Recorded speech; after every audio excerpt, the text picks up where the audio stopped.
Did Vikings general manager Kwesi Adofo-Mensah do it again this offseason? We're going to talk about this year's free agency class and if it is the best Minnesota Vikings free agency class in history of this franchise. We'll break that down on today's show.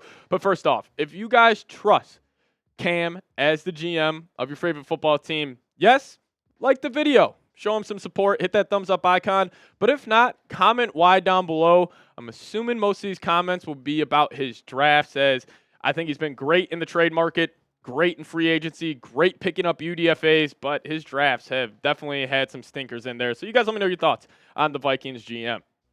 All right, we're going to rip through 10 free agency signings this past offseason. Now, start off with the man of the hour, the real catalyst to the Vikings being 10-2 this season, Sam Darnold. Now, he signed a one-year, $10 million deal, and he is outperforming that contract at a very high level. Now, here's raw numbers on the year. Completion percentage, it's a career high, 67.6%. Passing yards, just under 3,000 with still 5 games left to go. Touchdown to interception ratio, 23-10, and we're seeing the dual threat ability specifically over the last couple of games with 187 rushing yards on the ground for number 14. But really, if you look over the last 2 weeks, like Bears game, for example, game-winning drive late.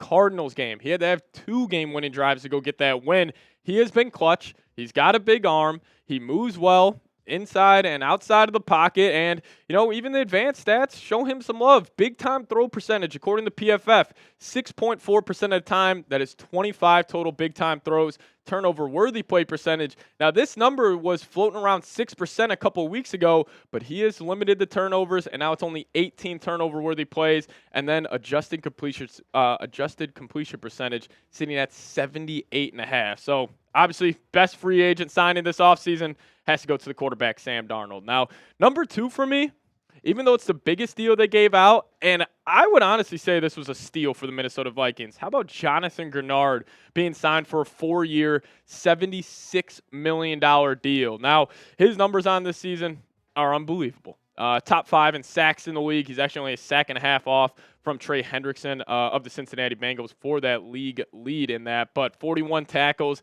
He leads the league in pressures with 60 on the season. Also 2 forced fumbles and his PFF grade 82.1.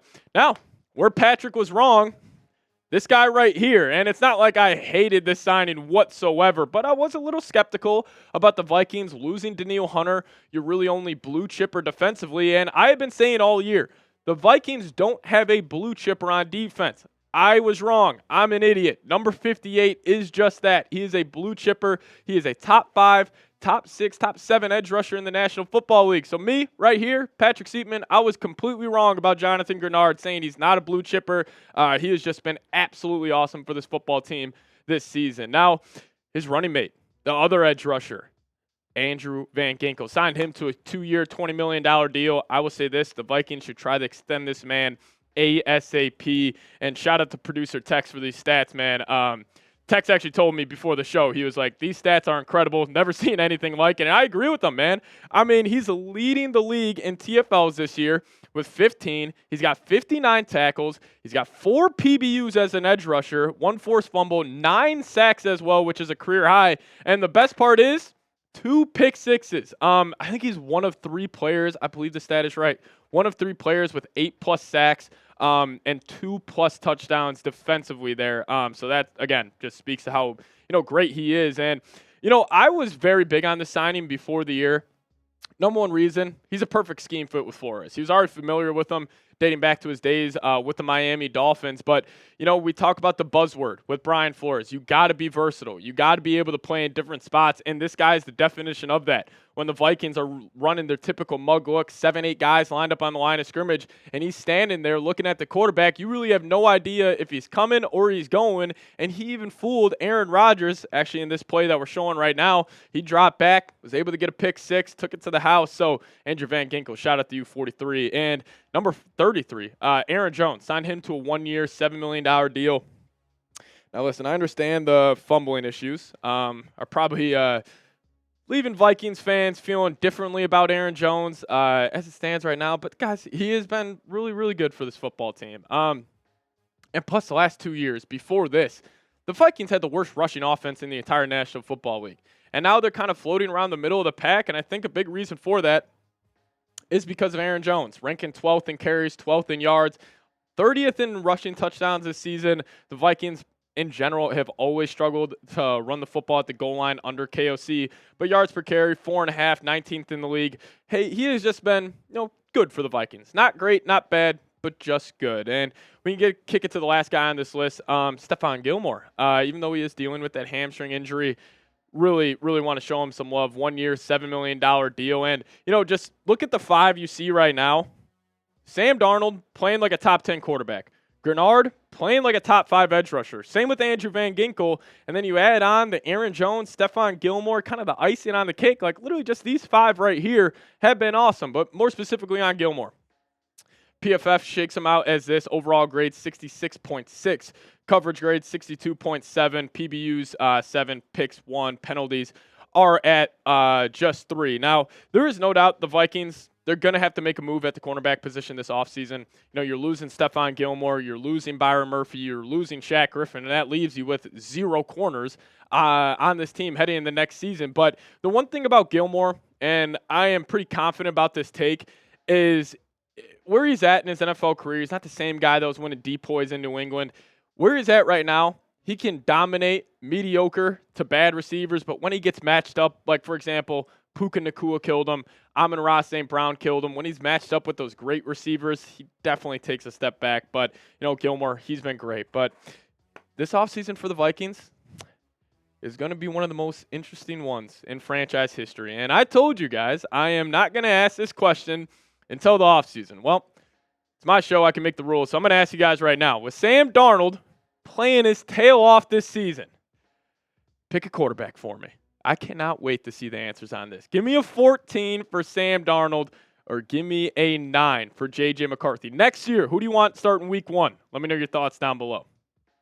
Now, we'll dive into 5 more signings here in a second. But first, got to tell you guys about my favorite sponsor here at Vikings Now, and that is Prize Picks. Now, if you guys download the app today and use code CLNS, you guys will get $50 instantly after you play your first $5 lineup. So download the app today, use code CLNS, get $50 instantly after you play your first $5 lineup. Now, what is Prize Picks?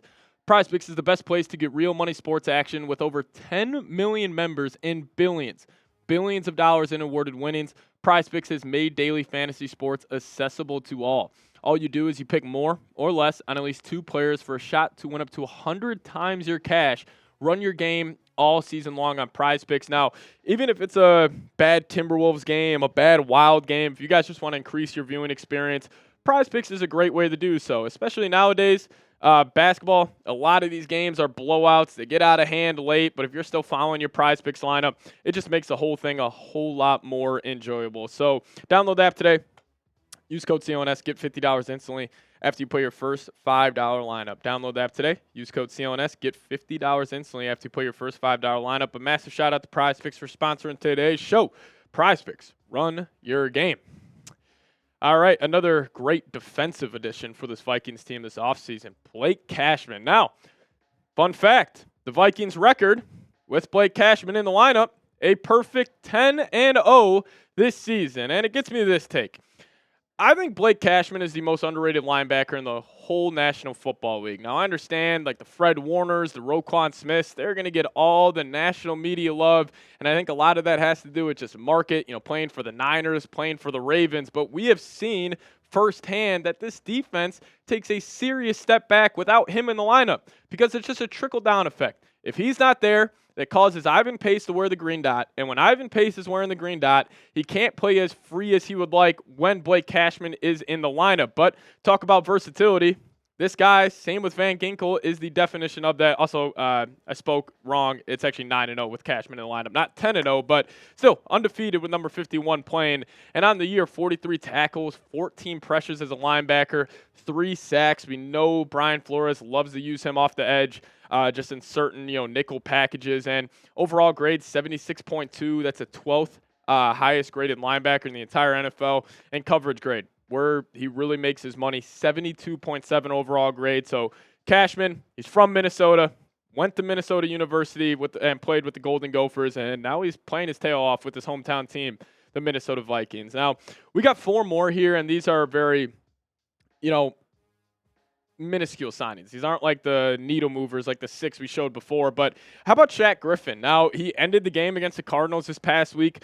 Kyler was rolling out to his right, and he just literally ran the receiver's route for him, ended up getting the game-sealing interception. So, Griffin, I wonder if the Vikes will bring him back, considering, they are depleted at that cornerback group next year. But, hey, I'll have him back. Maybe if he just wants to re-sign that one-year deal, I'll take it. But how about Grugier Hill here? A sneaky...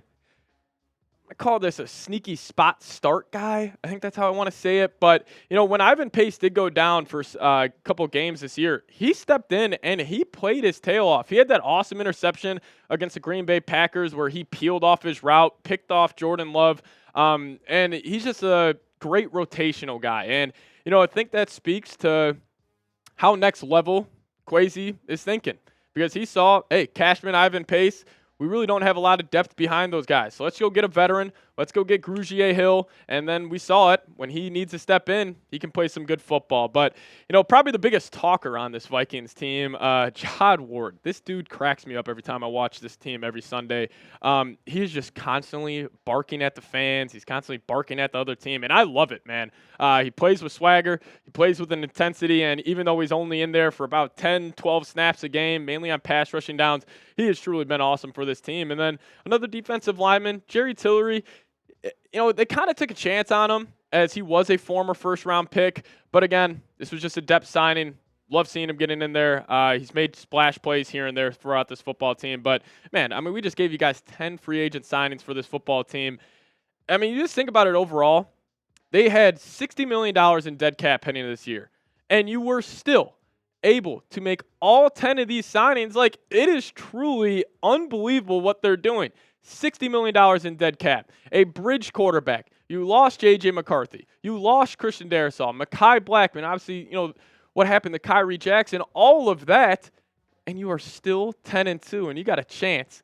You are on the heels of the Detroit Lions. Now, I might throw up when I'm saying this. But go Packers tomorrow. Or whenever you guys, I think you guys are going to see this Friday. So I guess we'll get the result on the Packers-Lions Thursday night game, man. But go Packers. I guess either way, it's a win for Vikings fans because even if the Lions win, you kind of solidify yourself as that 5 seed in the NFC. But, hey, if the Packers win, you got a chance at the NFC North title. And if you guys want the Vikes to win the NFC North, just give me a SKOL down below in the comment section. How awesome would that be? And just the difference between having the number 1 seed and the 5 seed. You don't have to go play 3 straight road games. You literally just need 2 home playoff games to go to the frickin' Super Bowl. So if you guys want the Vikes to win the NFC North, give me those SKOLs down below. And again, I'm on Twitter. @PatSieps is the Twitter handle. Give me a follow over there. I'll give you guys a follow right back. But see you guys next time. As always, SKOL Vikes.